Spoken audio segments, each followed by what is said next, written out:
Seems like you can't go a day now without seeing a new bike review, part being updated, or new suspension being released. Websites like Pink Bike are inundated with new press releases talking about the latest and greatest new piece of gear you need to get. Bike manufacturers dump tons of money into marketing campaigns, all in order to get you to buy their new product. And guess what? It works.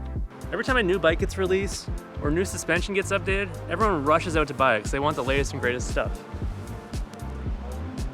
And I'm no different. I do it too. When the newest RockShox stuff got announced a couple of years ago there, I couldn't wait to update my 2018 suspension, which worked perfectly fine, to get the nice new modern updated stuff. See, we all fall for it. We see something new, something updated, we think it's gonna make us better, gonna make us faster. But guess what? It doesn't.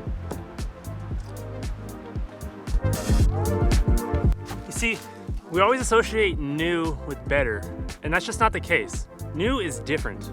How many times have you seen a suspension company release a brand new overhaul of like a fork or a shock?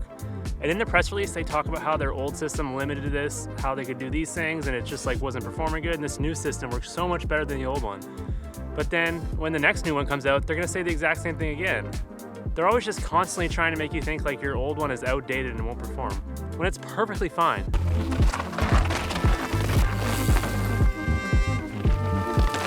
And I've personally fallen victim to this too.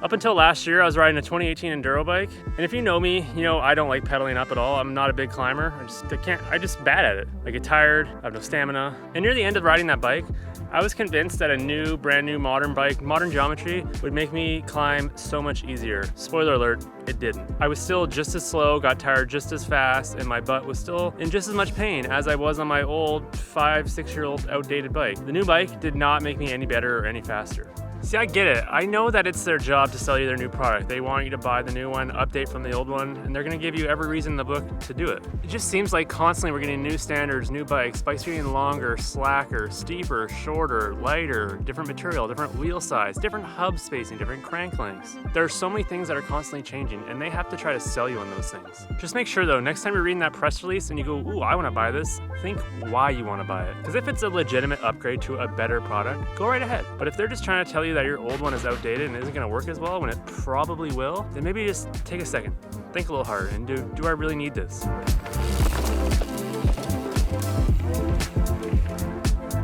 I can guarantee you that if you spent your time setting up your bike the way you want to, get your suspension right, get your air pressure, all your cockpit set up right, I can guarantee that that will make you go faster than a brand new bike. A properly set up, outdated bike will for sure be better than a not very well set up new bike. You can get your old suspension to feel the same way as a new suspension does. If you just set it up properly, get it serviced, get your bike just running dialed, and your old bike will feel just as good as a new bike. So just make sure you try to keep this in mind when you're buying new parts. There's nothing wrong with buying new fancy stuff. We all do it, we're all gonna do it. It's a fun feeling. You get nice, fresh new, but just make sure you're buying it for the right reasons and you're not buying it because some marketing team is telling you to buy it.